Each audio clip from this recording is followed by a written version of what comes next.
What's up internet, here we go again. Kali ini kita akan membahas alur sebuah film yang berjudul Fake Bodyguard. Film komedi romance ini mempunyai cerita yang menurut gue menarik banget cuy. Romansnya dapet, komedinya dapet, kocak gitu loh. So tanpa berlama-lama lagi langsung aja kita masuk ke dalam alur ceritanya.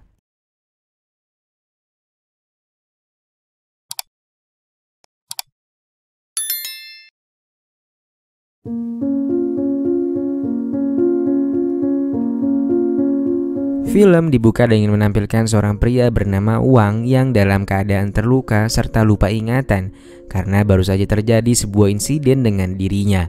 Lalu film flashback 3 hari yang lalu.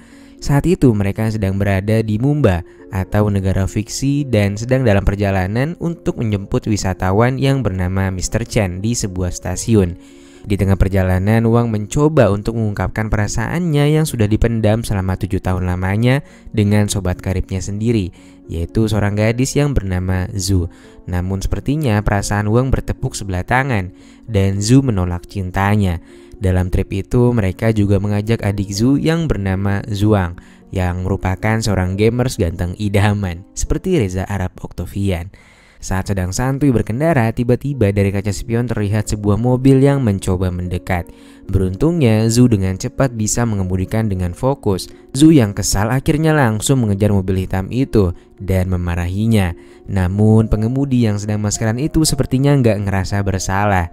Dan Zhu pun akhirnya hanya bisa menghela nafas. Setelah itu, scene berpindah di sebuah stasiun. Terlihat seorang pria bernama Profesor Chen yang baru saja tiba di sana. Lalu scene memperlihatkan seorang pebisnis bernama Zhang Peida yang tengah membahas rencana pembunuhan Profesor Chen. Zhang sendiri adalah orang yang mendanai penelitian Profesor Chen. Namun terjadi diskomunikasi di antara mereka sehingga Zhang pun mengirimkan bayaran untuk mencari Profesor Chen. Dan ternyata pria maskeran yang kita lihat tadi adalah orang suruhan Mr. Zheng yang baru saja menghabisi bodyguard yang akan menjemput Profesor Chen. Di sisi lain dari kejauhan ternyata ada seorang sniper yang sedang bersiap untuk membidik Profesor Chen. Beruntungnya bis malam yang dikendarai Zhu muncul dan menghalangi si penembak itu. Setelahnya Wang pun langsung mencari-cari kliennya yang bernama Mr. Chen yang akan berwisata dengan menggunakan jasa mereka. Tanpa disadari ternyata yang mereka temui adalah Profesor Chen. Dan Chen pun mengira bahwa Wang dan yang lainnya adalah bodyguard yang dikirim untuk menjaga dirinya. Saat dalam perjalanan, Wang dan kawan-kawan pun sepakat menagih perjalanan mereka dengan tarif 2000 yuan. Wang pun menghampiri Profesor Chen dan memperkenalkan bahwa mereka seringkali menemani perjalanan orang-orang penting. Profesor Chen pun langsung berkata bahwa mereka sangat profesional karena menggunakan mobil wisata sebagai penyamaran, lalu memberikan beberapa file tentang data dirinya. Wang sempat bingung dengan ungkapan Chen, namun dia tak memperdulikannya. Dia pun langsung meminta uang DP untuk perjalanan Profesor Chen. Dan Profesor Chen langsung berkata bahwa ia akan membayar DP sebanyak 200.000 yuan ke rekening Wang. Mereka pun kaget sekaligus berpikir ada yang gak beres kali ini. Dan setelah membaca file data diri Profesor Chen, akhirnya mereka tahu bahwa Chen datang bukan untuk berwisata, melainkan untuk menjadi pengawalnya. Mereka pun langsung menuju ke alamat yang diminta oleh Profesor Chen. Namun setibanya di sana mereka dihadang oleh petugas bersenjata lengkap. Dan ketika Chen mengeluarkan sebuah undangan, mereka pun langsung dipersilahkan untuk masuk. Saat di dalam mereka pun disambut oleh para peneliti muda yang ada di tempat itu. Wang dan kawan-kawan pun terlihat sangat kebingungan. Dan ternyata Profesor Chen merupakan pencipta sebuah alat yang dinamakan otak super cuy. Cara kerjanya yaitu otak itu dapat menggerakkan seluruh bagian tubuh setiap orang yang memakainya, termasuk orang yang mengalami kelumpuhan permanen. Sementara itu Zhu awalnya berniat untuk mengakui kebohongan mereka, lalu mengembalikan uang bayaran mereka. Wang dan Zhuang pun juga akhirnya menuruti perkataan Zhu. Di sisi lain terlihat bayaran atau kita sebut saja namanya si Acong baru saja masuk ke ruang laboratorium yang sebentar lagi akan dijadikan tempat percobaan untuk otak super itu. Dia pun ngomong sendiri dan berkata bahwa suntikan miliknya akan bisa melumpuhkan Profesor Chen dalam waktu 15 menit saja. Beberapa menit kemudian, Profesor Chen dan para peneliti pun tiba di lab itu untuk melakukan demonstrasi secara langsung. Dan ternyata si Acong itu malah menyamar menjadi objek percobaan karena nggak tahu harus sembunyi di mana, cuy. Sebelum dimulai, mereka pun sepakat untuk memastikan apakah objeknya benar-benar lumpuh atau tidak. Wang pun mengajukan diri sebagai orang yang akan memastikannya. Dan lalu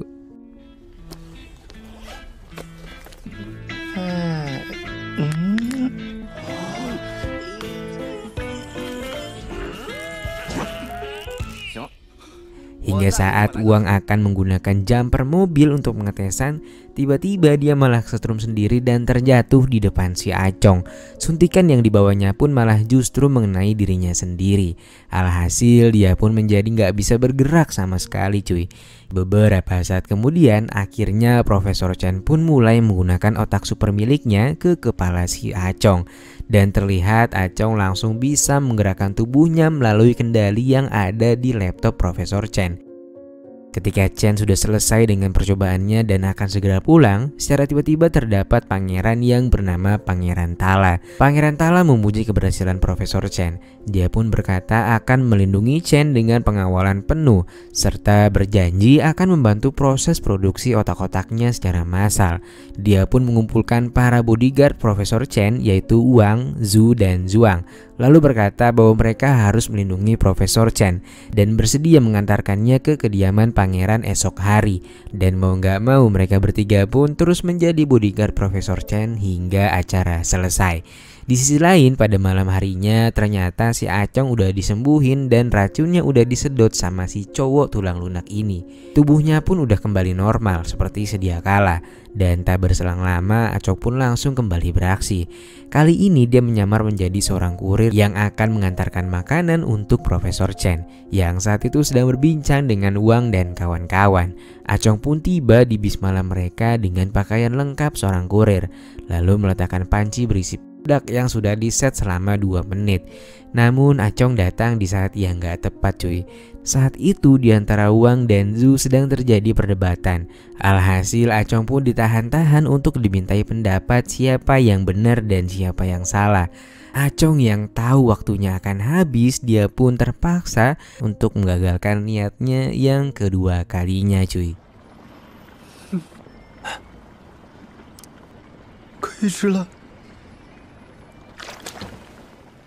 Singkat cerita, pada esoknya mereka pun tiba di istana milik Pangeran Tala dengan penampilan yang sangat rapi.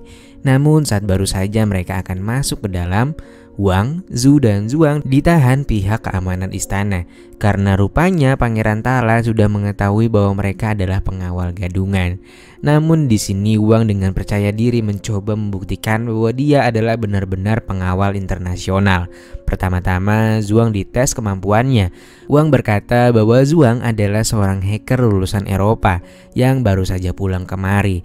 Dia pun mengeluarkan Nintendo-nya dan memainkannya secara terus-menerus agar terlihat sibuk. Lalu secara tiba-tiba alarm istana berbunyi yang menandakan sistem keamanannya sudah dijebol seseorang. Mereka pun takjub dengan keahlian Zhuang. Padahal sebenarnya Acong lah yang meretas sistem keamanan istana, cuy. Namun waktunya aja yang bersamaan. Selanjutnya Wang pun dites untuk bertarung melawan seorang pria bertubuh bongsor.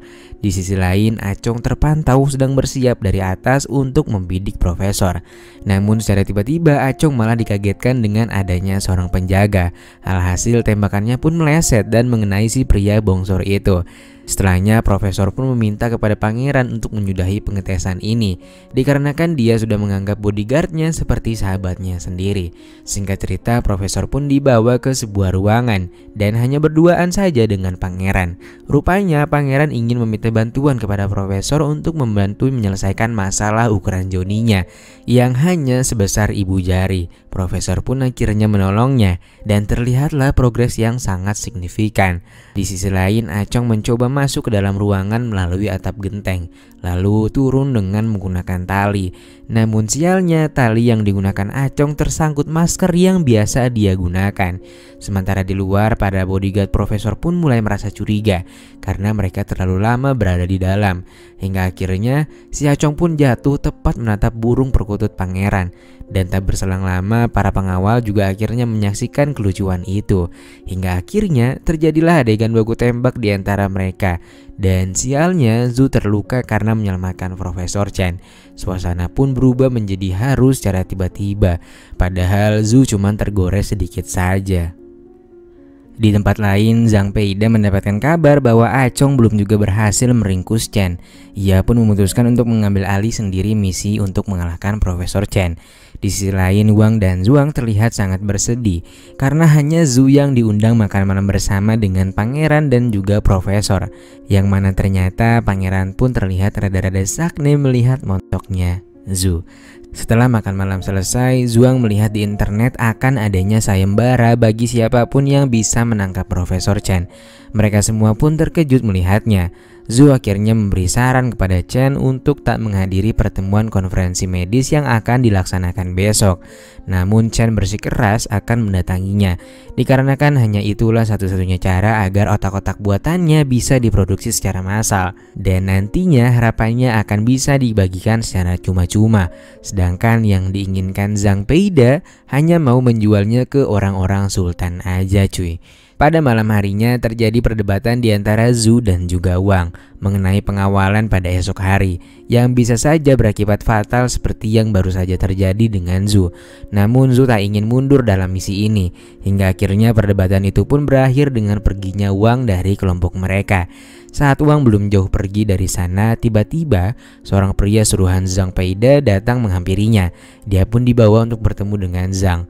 Rupanya Wang berencana direkrut untuk menjadi anggotanya, dan tujuannya tentu saja untuk menyingkirkan Profesor Chen. Dia pun ditawari bayaran yang lebih banyak. Wang awalnya menolak tawaran Zhang Peida, namun Zhang mengancam akan menghabisinya jika Wang menolak. Tak berselang lama, malam itu juga Wang pun melancarkan aksinya. Dan pada paginya mereka berdua sudah terbangun di sebuah pelataran cuy. Di sebelahnya juga terdapat koper berisikan uang yang sangat banyak. Wang juga menaruh sebuah surat di sana agar Zhu mau berhenti menjadi bodyguard profesor, dan Wang hanya akan mengawal profesor sendirian saja. Di sisi lain terlihat Wang dan profesor yang sudah dihadang anak buah Zhang Peida. Mereka semua pun langsung masuk dalam mobil sembari menembakinya. Lalu ketika waktunya tepat, Wang langsung mengunci pintunya dan Profesor Chen selamat melalui pintu rahasia. Mobil itu pun akhirnya terbakar dengan sempurna setelah mereka berdua aman. Di sisi lain, Zhu dan Zhuang pun tak tinggal diam. Mereka pergi ke tempat konferensi medis dengan menggunakan mobil caddy. Sementara itu, Wang dan Profesor pun melanjutkan perjalanan dengan berjalan kaki.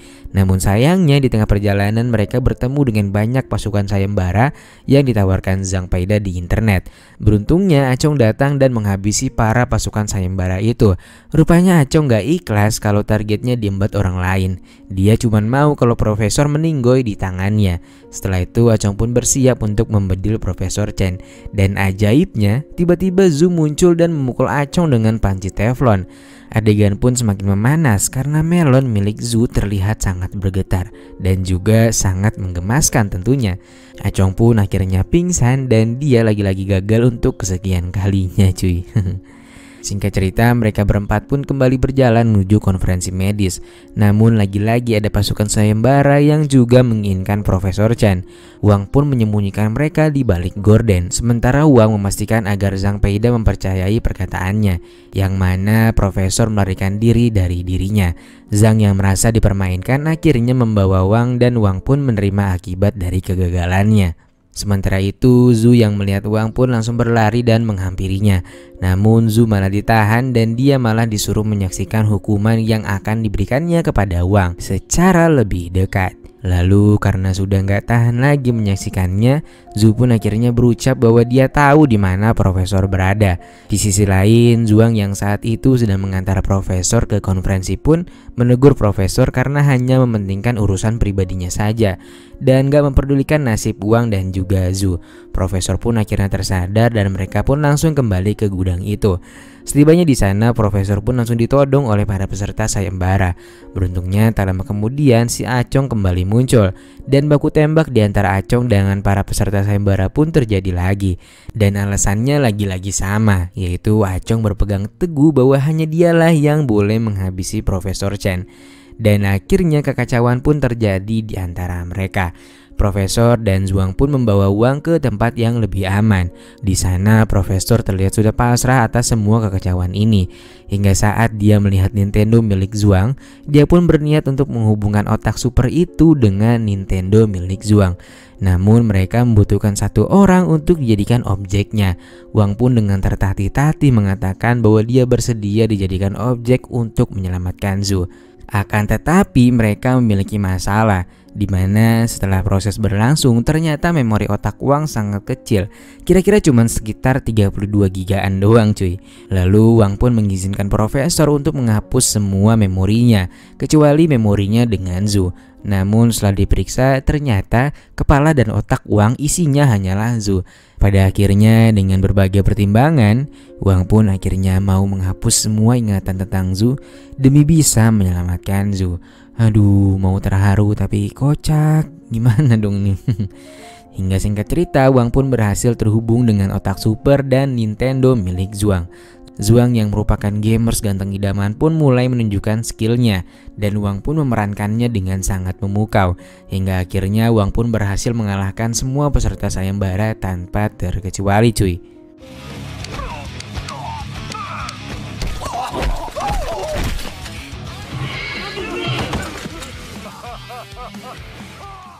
Zhu lalu mengelus wajah Wang dan berkata bahwa semua ini telah usai. Dan seketika otak super mengalami kendala dan Wang terjatuh pingsan saat itu juga.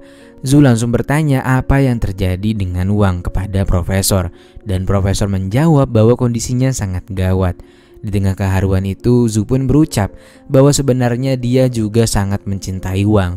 Dan dia juga bersedia untuk menikah dengan Wang. Dan terlihat penyesalan yang sangat luar biasa dari wajah Zhu.